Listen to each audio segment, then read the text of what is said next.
ইমান চেষ্টা কি তলে যাব পাৰে ইমান ইমান পাপ কি এই পৃথিৱীয়ে সহ্য কৰিব পাৰে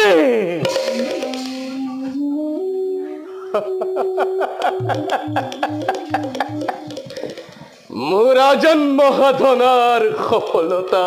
হও অদূৰত দুৰ্যোধন তুমি ৰাজেশ্বৰ আৰু মই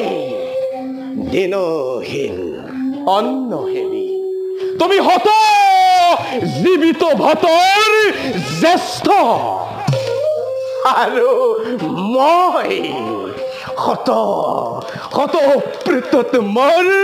কনিষ্ঠ